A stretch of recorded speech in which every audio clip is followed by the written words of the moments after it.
ये तस्वीर अतीक अहमद के सबसे बड़े बेटे उमर अहमद की है। सिर पर बड़ा सा रुमाल और कंधे पर सफ़ेद अंगोछा, ठीक उसी अंदाज में जैसे कभी अतीक अहमद रहा करता था। ये तस्वीर प्रयागराज के कसारी मसारी कब्रिस्तान की है, जहां अतीक के सबसे छोटे बेटे 21 साल के आबान अहमद का अंतिम संस्कार हो रहा था। भले ही अतीक अहमद का परिवार बिखर चुका हो, खुद अतीक और उसका भाई अशरफ मारे गए, एक बेटा असद एनकाउंटर में ढेर हुआ, सबसे छोटे बेटे की सड़क हादसे में मौत हो गई, 2 बेटे जेल में हैं और पत्नी फरार है। लेकिन इसके बावजूद अतीक के बेटों के साथ वो ही पुराना रुतबा और हुड़दंग देखने को मिला है। मतलब रस्सी जल गई, बल नहीं गया। दरअसल 6 अगस्त को झांसी में एक सड़क हादसे में अतीक के सबसे छोटे बेटे आबान की मौत हो गई थी। वो झांसी जेल में बंद अपने दूसरे नंबर के भाई अली से मिलने जा रहा था, तभी उसकी तेज रफ्तार गाड़ी डिवाइडर से टकरा गई। आबान की मौत के बाद लखनऊ जेल में बंद उसके बड़े भाई उमर और झांसी जेल में बंद अली ने इलाहाबाद हाईकोर्ट से पैरोल मांगी।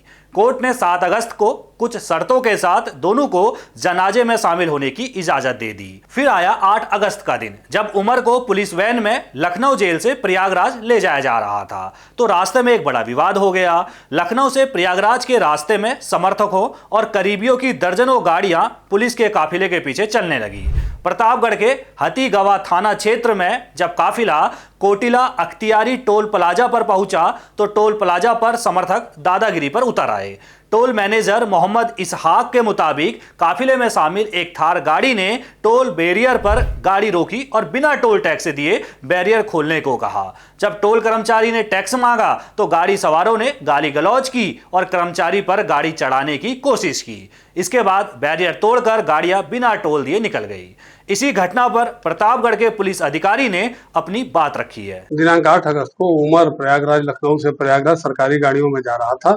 हथीगवा के अख्तियारी टोल प्लाजा के पास जब इसकी गाड़ी निकल गई तो इसकी काफिले के पीछे स्कॉर्पियो और थार गाड़ी जो थी और अन्य गाड़ियां थी, इन लोगों ने टोल कर्मियों से टोल न देना पड़े इसके लिए उनसे बदतमीजी किया, उनका बैरियर तोड़ दिया और उन पे गाड़ी चढ़ाने का प्रयास किया। टोल मैनेजर की तहरीर पर थाने पर सुसंगत धाराओं में अभियोग पंजीकृत कर लिया गया है और बदमाशी करने वाले बदमाशों के शिनाख्त का प्रयास किया जा रहा है। बात यहीं खत्म नहीं हुई। प्रतापगढ़ के बाद जब यह काफिला प्रयागराज के नवाबगंज टोल प्लाजा पर पहुंचा, तो दोपहर के करीब 3:50 पर वहां फिर से ड्रामा दोहराया गया। पुलिस की वैन निकलने के बाद पीछे चल रही 25 से 30 गाड़ियों ने बिना टोल दिए बूम बैरियर तोड़ दिया। टोल कर्मियों ने जब उन्हें रोकने की कोशिश की तो उनके साथ भी बदतमीजी की गई और धमकी दी गई। टोल प्लाजा के असिस्टेंट मैनेजर जयप्रकाश यादव की शिकायत पर प्रयागराज के नवाबगंज थाने में 28 गाड़ियों के खिलाफ मुकदमा दर्ज कर लिया गया है। पुलिस अब सीसीटीवी फुटेज और गाड़ियों के नंबरों के आधार पर आरोपियों की पहचान कर रही है। टोल के हंगामे के बीच शाम करीब 4:30 बजे उमर अहमद को पुलिस सुरक्षा में प्रयागराज के कसारी मसारी कब्रिस्तान लाया गया। इसके थोड़ी देर बाद झांसी जेल से अली अहमद को भी लाया गया। दोनों भाई करीब 4 साल बाद एक दूसरे के सामने आए थे। आमने सामने आते ही दोनों एक दूसरे से लिपटकर रोने लगे। जनाजे का समय हुआ तो बड़े भाई उमर ने खुद जनाजे की नमाज की इमामत की, यानी कि नमाज पढ़ाई। नमाज के बाद आबान के शव को मिट्टी दी गई। आबान को ठीक उसके पिता अतीक अहमद की कब्र के पास दफनाया गया। पास में ही चाचा अशरफ और भाई असद की भी कब्रें हैं। मिट्टी देने के बाद तीनों भाई उमर, अली और जेल से बाहर मौजूद उनका एक और भाई एहजम, पिता अतीक और भाई असद की कब्र पर सिर रखकर काफी देर तक रोते रहे। कब्रिस्तान में अपनी बुआ परवीन कुरैशी से मिलते वक्त भी माहौल काफी भावुक हो गया।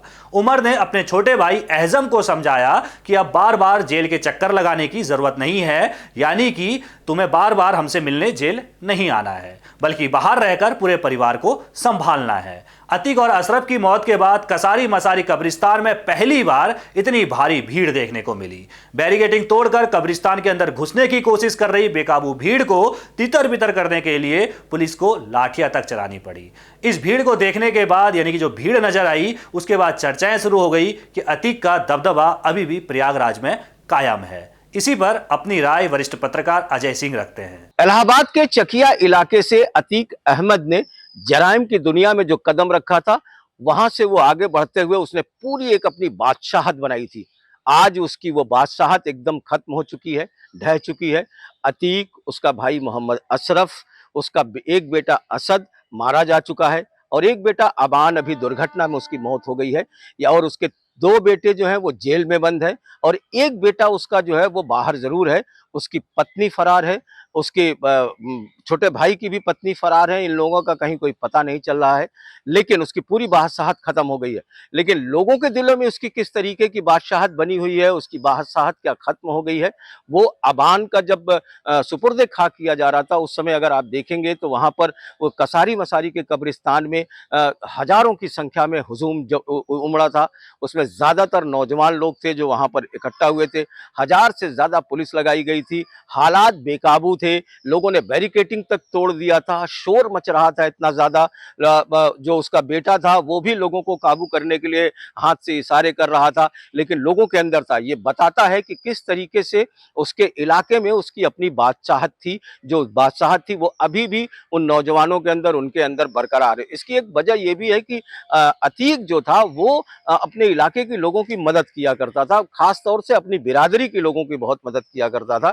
लिहाजा उसके बिरादरी के लोगों में अभी भी ये लगा है। और जिस तरीके से उसकी हत्या हुई थी अस्पताल ले जाते हुए, जिस तरीके से उसे मारा गया था और जिस तरीके से उसके ऊपर कार्रवाई हुई थी, तो उसके अपने लोगों के मन में है कि उसके खिलाफ जबरदस्ती कार्रवाई की गई थी, उसका दमन किया गया था। इस तरीके के लोगों के मन में भावना है, उनके इलाके के लोगों की बात अगर मानेंगे।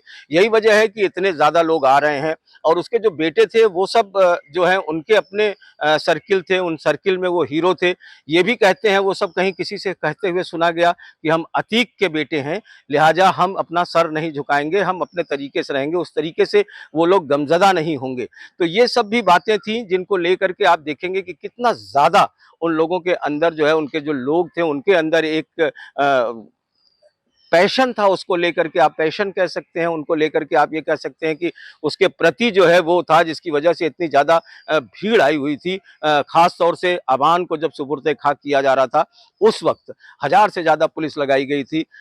शाइस्ता परवीन गायब है, उसके आने की उम्मीद थी कि वो शायद आएगी अपने बेटे को अंतिम मिट्टी देने के लिए, लेकिन पुलिस को निराशा लगी, वो मिट्टी नहीं आई। लेकिन उस पूरे इलाके में अभी भी जो उनका जो पूरा इलाका है, उस इलाके में अतीक की थी बादशाहत। में आपसे जैसे कह रहा था कि अतीक बहुत मदद करता था, ये अलग बात है कि मोहम्मद अशरफ को लेकर के लोगों के मन में थोड़ी बहुत जरूर दुविधा थी, क्योंकि एक कांड हुआ था मदरसा में कुछ लड़कियों के साथ, वो एक उसके ऊपर आरोप लगा था, जिसको लेकर लोगों के मन में थोड़ा सा आक्रोश था, लोग उसके खिलाफ उतना नहीं थे। लेकिन अतीक को कहीं से लोग नहीं कहते थे, और बुनियादी तौर पर अपने परिवार में अतीक ने ही एक बादशाहत खड़ी की थी, उसके भाई ने नहीं खड़ी की थी। भाई उस पर राज कर रहा था, उसके बनाए हुए बादशाहत पर राज कर रहा था, लेकिन जो चीज अतीक में थी वो शायद उसमें नहीं थी।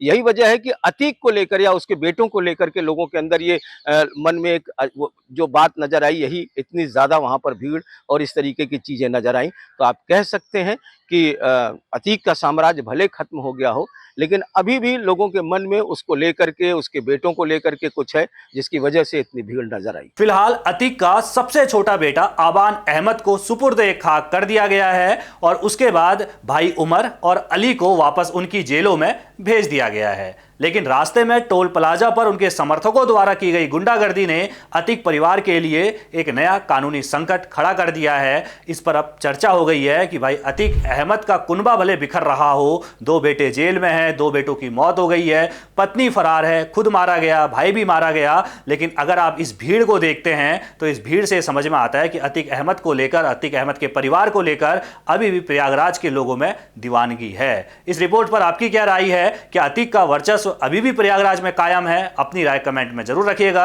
बाकी देश दुनिया की सभी खबरों को पहले पाने के लिए चैनल को सब्सक्राइब करना ना भूलिएगा।